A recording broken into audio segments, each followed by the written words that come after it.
Hello, this is Red Hood 022704.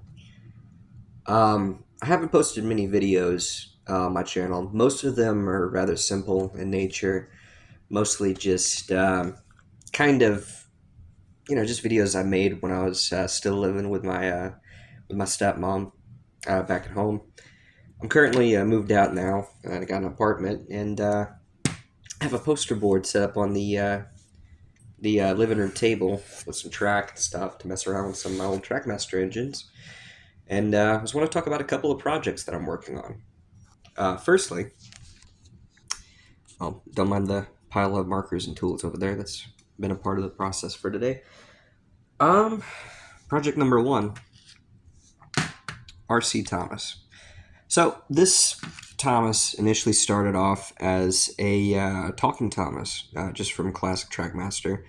I've always loved the proportions of this specific design of Thomas. As you can see, though, the stickers have worn off. I cleaned them up. Um, Yeah, I've always loved the proportions of this version of Thomas. It's got a shorter smoke box.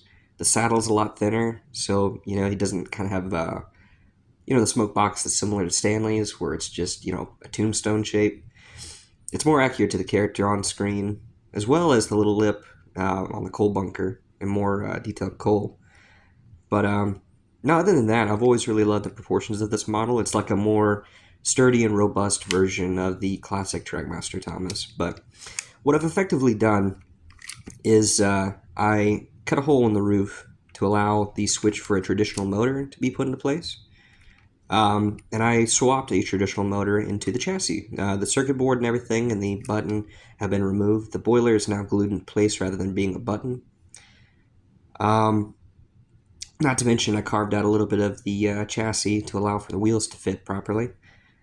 And yeah, now the second step of this project is something that I'm still currently working on, I guess, procuring. There's a battery pack that I can buy online that should be able to fit within the body shell. It either might be rechargeable or I'll just have to put like two AAA batteries in it.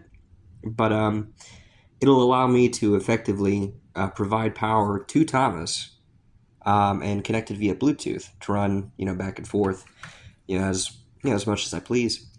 And what'll be really cool is, since it has a traditional motor now, it'll still have the feature of being able to freewheel, as seen here, while also being able to be powered traditionally, straight to the battery box. So it's kind of like the Playrail Mr. Motorman thing with the RC battery, just a bit more modern.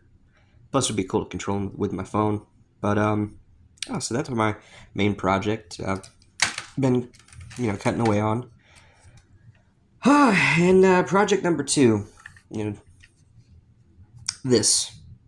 So as you can see, it's an Adventure Begins Thomas, a very, very worn one. Mind the paint. It's not final. I'm planning on honestly erasing it, same as I did with the original paintwork. Fun fact, you can use isopropyl alcohol to remove the paint from Trackmaster 2 engines.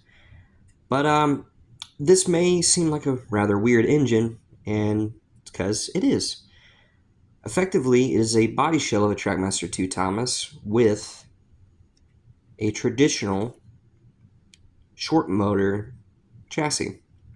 As you can see, this used to be from a Trackmaster Salty that I ended up cannibalizing. Effectively, I cut down the chassis and cut away at some of the internal supports and structures on the inside of the body shell, and I've managed to make a freewheeling, here no clicking from the chassis because it's old,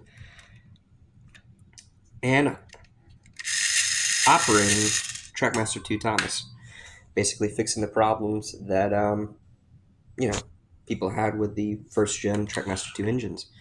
So I mean, unintentionally, I've kind of ended up making the one second the I've unintentionally ended up making the second generation Trackmaster Thomas, kind of the successor. Nah, I can't speak. It's kind of the successor to the 2009 Trackmaster Thomas that used to come in the movie and film sets, as seen here. one of my personal favorites. These things are indestructible, but not intentionally. Thanks to making that Thomas over there, I kind of just made this, but I wouldn't say better, just different. Because honestly, you can't beat Classic Trackmaster. I mean, especially with this model alone, it's got the more proportional smoke box and cab, detailed coal. Like, I think this is like, this specific era of Thomas is kind of like when the writing was on the wall, when you could tell they were trying to like standardize all the parts so that all engines ran in the same way. I mean, Henry, Edward, Gordon, James, Percy, Toby, Thomas, and like a good percent of other engines had the same exact chassis. So this is kind of like when they were starting to turn away from the classic Trackmaster and play rail motor types. It seems like seen in this generation of Thomas, the classic one. This is an Easter one. Where it had the motor that filled in the whole cab, kind of like that RC Thomas that I'm working on. So, but back to the engine. Yeah, I'm rather proud of how it turned out. I tried doing this again a while back, but I didn't manage to make the switch fit through the center hole, and I had this like pull down switch where rather than switching it up at the top, you pull it from the top or from the bottom of the chassis. It was kind of inefficient and it didn't work that well. But with this setup, it works traditionally. I'll put down the camera real quick and disassemble the chassis from the body shell to let you see how it works and how I made it.